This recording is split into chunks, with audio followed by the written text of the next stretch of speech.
2020년 10월 20일 화요일 오늘의 말씀을 함께 나누도록 하겠습니다. 오늘 말씀의 제목은 내 백성을 너희 손에서 건져내리니입니다. 본문 말씀은 에스겔 13장 17절부터 23절까지 말씀입니다. 읽겠습니다.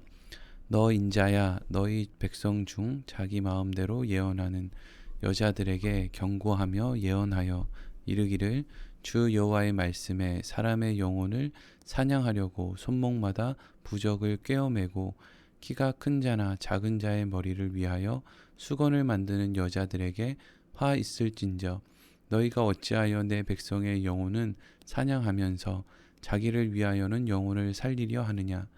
너희가 두어 움큼 보리와 두어 조각 떡을 위하여 나를 내 백성 가운데에서 욕되게 하여 거짓말을 고지 듣는 내 백성에게 너희가 거짓말을 지어내어 죽지 아니할 영혼을 죽이고 살지 못할 영혼을 살리는도다. 그러므로 나 주 여호와가 이같이 말하노라. 너희가 새를 사냥하듯 영혼들을 사냥하는 그 부적을 내가 너희 팔에서 떼어버리고 너희가 새처럼 사냥한 그 영혼들을 놓아주며 또 너희 수건을 찢고 내 백성을 너희 손에서 건지고 다시는 너희 손에 사냥물이 되지 아니하게 하리니 내가 여호와인 줄을 너희가 알리라. 내가 슬프게 하지 아니한 의인의 마음을 너희가 거짓말로 근심하게 하며 너희가 또 악인의 손을 굳게 하여 그 악한 길에서 돌이켜 떠나 삶을 얻지 못하게 하였은즉 너희가 다시는 허탄한 묵시를 보지 못하고 전복도 못할지라. 내가 내 백성을 너희 손에서 건져내리니 내가 여호와인 줄을 너희가 알리라 하라. 아멘. 오늘 본문의 말씀은 에스겔 13장 1절부터 16절까지 기록되어 있는 거짓 선지자들에 대한 하나님의 말씀에 이어 특별히 남유다에서 활동하고 있는 예언하는 여자들에 대한 말씀입니다. 앞서 함께 살펴보았던 에스겔 13장 1절부터 16절까지 기록된 거짓 선지자들의 특징은 그들이 백성들에게 평강이 없음에도 평강이 있다고 하는 거짓말을 전했다는 것입니다.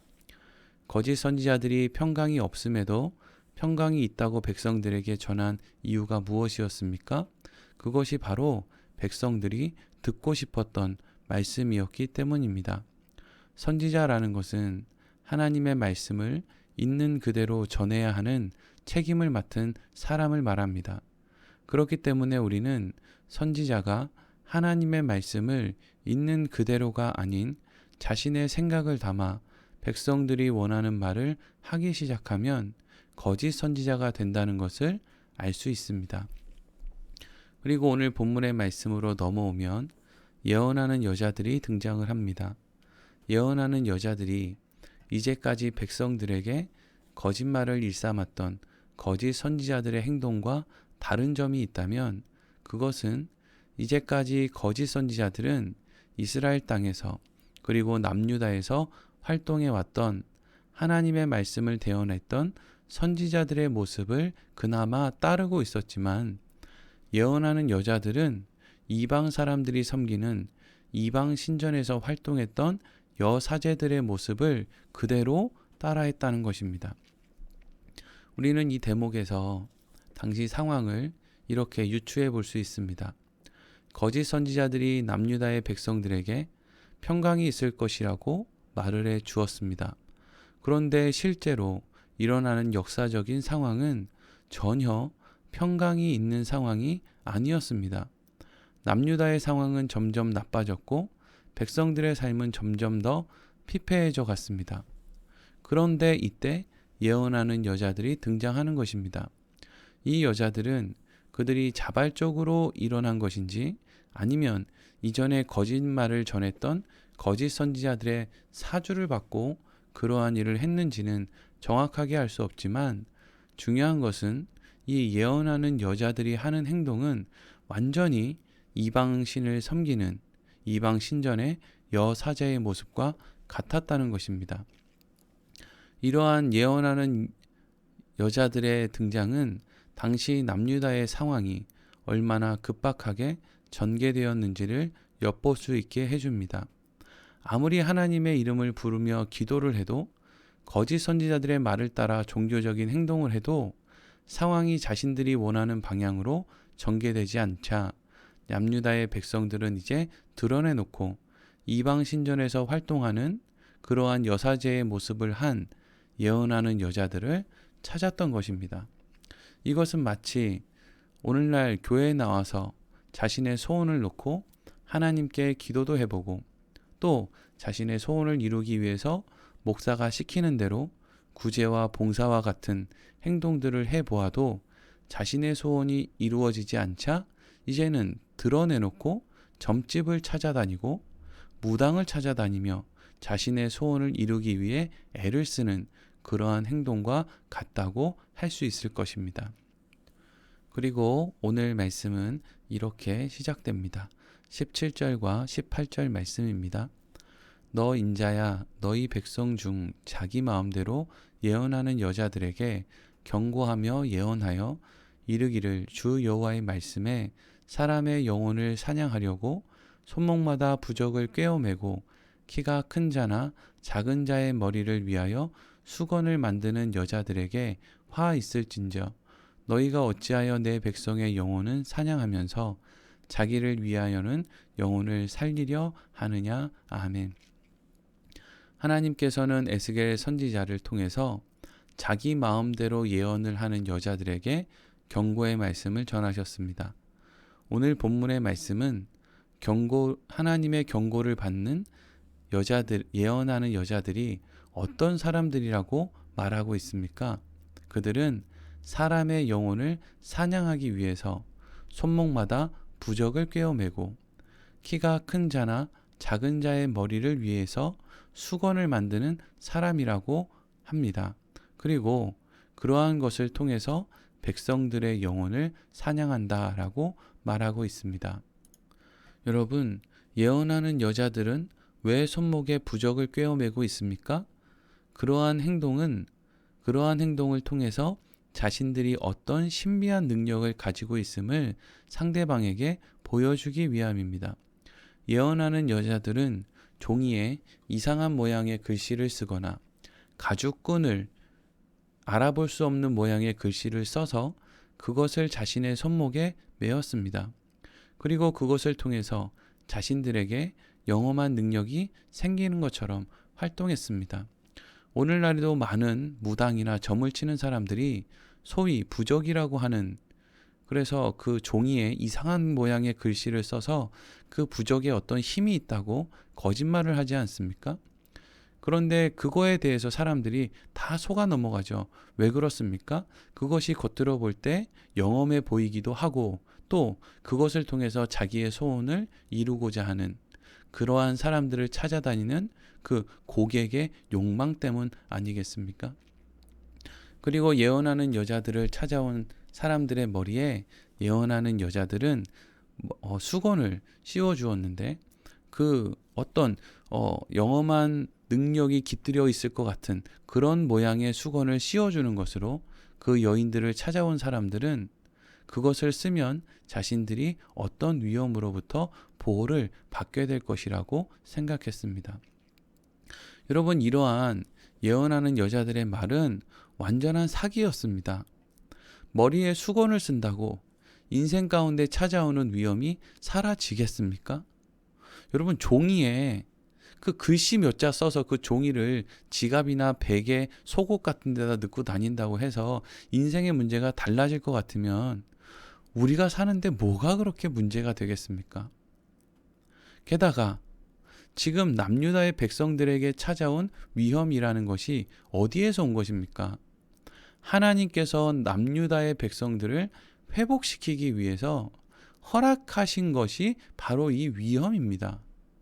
그런데 하나님께서 하나님의 백성들을 회복시키기 위해서 허락하신 이러한 위기의 상황, 위험으로부터 어떤 수건을 머리에 쓰고 있으면 그들이 안전할 것이라고 생각하는 것이 얼마나 어리석은 것입니까? 그런데 남유다의 백성들은 그러한 예언하는 여자들의 그러한 행동, 그런 말에 마음을 완전히 빼앗겨 버렸다는 것입니다. 이러한 말씀을 통해서 우리는 당시 남유다의 백성들이 하나님으로부터 얼마나 멀리 떨어져 있었는지를 짐작할 수 있는 것입니다. 그런데 이렇게 예언하는 여자들이 백성들에게 이러한 거짓 선지자의 노릇을 하는 이유가 무엇이라고 합니까? 이어지는 19절의 말씀을 보겠습니다.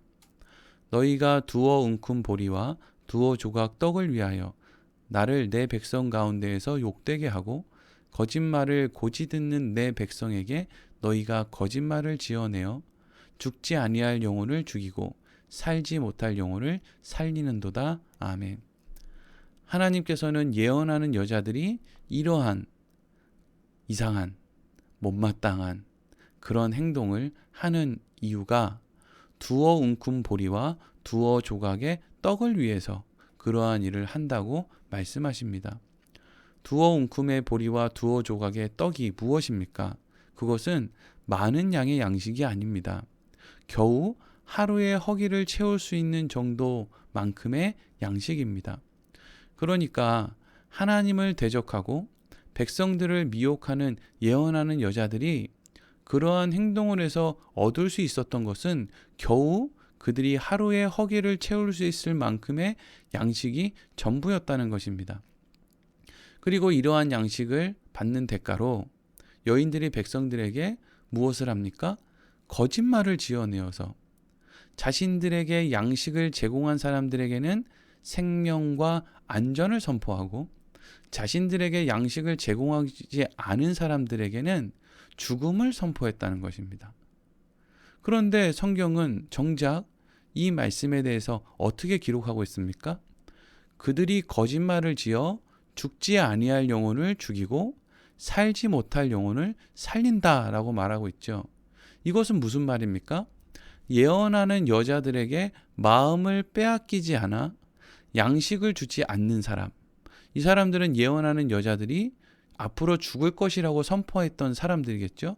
근데 성경은 예언하는 여자들이 죽을 것이라고 얘기했던 그들에게 마음을 빼앗겨서 양식을 주지 않은 사람들은 오히려 살 사람들이고, 그들에게 마음을 빼앗겨서 양식을 준 사람, 그래서 예언하는 여자들이 그들에게 생명과 안전을 선포했던 사람, 그 사람들이 실제로는 죽은 사람이라고 성경은 말하고 있다는 것입니다. 그래서 하나님께서는 이 예언하는 여자들에 대해서 어떻게 하실 것이라고 말씀하십니까? 20절부터 23절까지 말씀입니다. 그러므로 나 주 여호와가 이같이 말하노라. 너희가 새를 사냥하듯 영혼들을 사냥하는 그 부적을 내가 너희 팔에서 떼어버리고 너희가 새처럼 사냥한 그 영혼들을 놓아주며 또 너희 수건을 찢고 내 백성을 너희 손에서 건지고 다시는 너희 손에 사냥물이 되지 아니하게 하리니 내가 여호와인 줄을 너희가 알리라. 내가 슬프게 하지 아니한 의인의 마음을 너희가 거짓말로 근심하게 하며 너희가 또 악인의 손을 굳게 하여 그 악한 길에서 돌이켜 떠나 삶을 얻지 못하게 하였은즉 너희가 다시는 허탄한 묵시를 보지 못하고 전복도 못할지라. 내가 내 백성을 너희 손에서 건져내리니 내가 여호와인 줄을 너희가 알리라 하라. 아멘. 하나님께서 새를 사냥하듯 영혼을 사냥하는 예언하는 여자들의 팔에 달고 있었던 부적을 떼어버리실 것이라고 말씀하셨습니다. 그리고 그 여자들이 새처럼 사냥한 그 영혼들을 하나님께서 놓아주겠다고 말씀을 하셨습니다. 여자들이 백성들을 보호해 줄 것이라고 했던 수건을 찢고 백성들을 거짓된 예언하는 여자들의 손에서 건져내시겠다고 말씀하셨습니다. 그리고 예언하는 여자들이 앞으로 허탄한 묵시를 보지도 못하고 점도 치지 못하게 될 것이라고 말씀하셨습니다. 하나님께서 이렇게 하시겠다고 말씀하시는 것은 여러분 무엇을 말하는 것일까요? 하나님께서 예언하는 여자들의 팔에 있는 부적을 떼실 것이라는 것이 뭘 얘기하는 거겠습니까? 정말 하나님이 사람의 모습으로 가서 강제로 그 사람들의 팔에 있는 부적을 뗀다는 얘기겠습니까? 그 사람들이 가지고 있는 수건을 찢는다는 것이 정말 그 사람들에게 가서 어떤 물리적인 힘으로 수건을 찢는다는 것을 의미하겠습니까?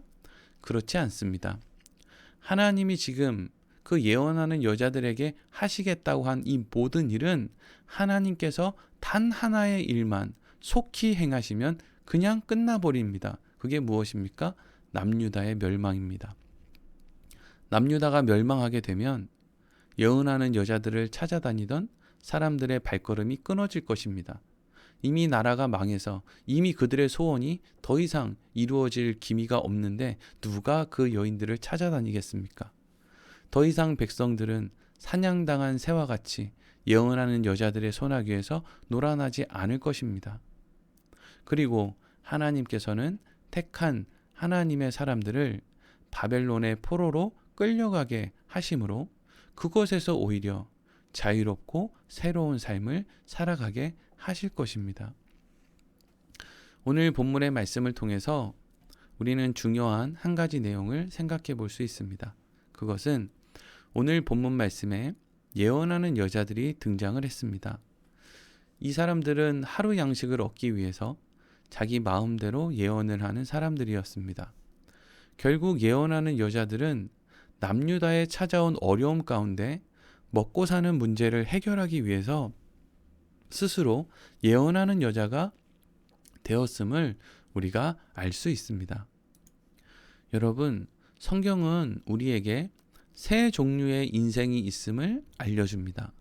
첫 번째는 어떤 어려움이 인생 가운데 찾아왔을 때 어떻게든 인간의 방법으로 편법으로 그 어려움을 해결하기 위해서 애를 쓰는 사람들입니다. 그리고 그렇게 자신에게 찾아온 어려움을 해결받은 다음에는 어떻게든 또 자기의 힘으로 그 어려움이 찾아오지 않을 수 있도록 그리고 자신에게 지금 있는 그 상황을 지키기 위해서 자기의 힘을 다해서 인간의 방법으로 살아가는 사람들입니다. 두 번째는 어려움이 찾아왔을 때 하나님을 찾지만 그들의 관심은 오직 하나님을 이용해서 자신들에게 찾아온 어려움을 해결하는 데만 있는 사람들입니다. 대부분의 이스라엘 백성들, 대부분의 남유다의 사람들이 이런 부류의 사람들이었죠. 그들은 하나님에게 관심 있는 것이 아니라 하나님의 손에만 관심이 있었던 사람들이었죠. 그리고 세 번째는 어려움이 찾아왔을 때 그 어려움을 통해서 하나님을 알게 되고 또 하나님을 믿게 되는 사람들이 있습니다. 성경은 세 번째 사람, 어려움이 찾아왔을 때 그 어려움의 문제를 가지고 하나님께 나아가는 것으로만 끝나는 것이 아니라 그 가운데 하나님과의 어떤 그 여러 가지 관계들을 통해서 사건들을 통해서 하나님을 알게 되고 믿게 되는 그러한 사람들을 성경은 하나님의 은혜를 입은 사람, 복이 있는 사람이라고 우리에게 가르쳐 줍니다. 여러분, 여러분들이 생각하는 하나님에게 복받은 사람은 어떤 사람입니까? 세상에서 물질 가운데, 건강 가운데, 관계 가운데 어려움 없는 사람이 하나님에게 복을 받은 사람입니까? 아닙니다. 어떠한 문제가 찾아오느냐, 찾아오지 않느냐는 사실 그렇게 큰 문제가 아닙니다. 정말 중요한 것은 하나님께서 여러 가지 그런 일들을 통해서 하나님을 알게 하시고 하나님을 믿게 하시면 그 사람이 바로 하나님의 복이 있는 사람들이라는 것이죠. 오늘 말씀에 등장했던 예언하는 여자들은 인간의 방법으로 어려움을 해결하기 위해 애를 쓰는 첫 번째 사람들의 부류라고 할 수 있습니다. 그리고 지난 시간까지 등장했던 거짓 선지자들과 그 거짓 선지자들의 말을 따르기 위해서 하나님을 이용했던 사람들, 그러한 사람들은 두 번째 부류라고 할 수 있습니다. 그런데 하나님의 인도함 가운데 남유다의 멸망 가운데에서도 바벨론의 포로가 되어 바벨론 땅에 살면서 그곳에서 하나님의 하나님 되심을 깨닫게 되는 사람들, 이 사람들이 바로 하나님의 은혜를 입은 사람, 복이 있는 사람들이었습니다. 사랑하는 성도 여러분, 여러분은 어떤 자리에 있기를 원하십니까? 그렇다면 여러분이 원하시는 그 자리를 사모하십시오. 여러분이 하나님의 은혜를 입어 하나님을 알고 하나님을 믿는 그런 자가 되기를 소망하는 그 자리에 서게 되기를 간절히 소망합니다. 오늘 말씀 마치도록 하겠습니다.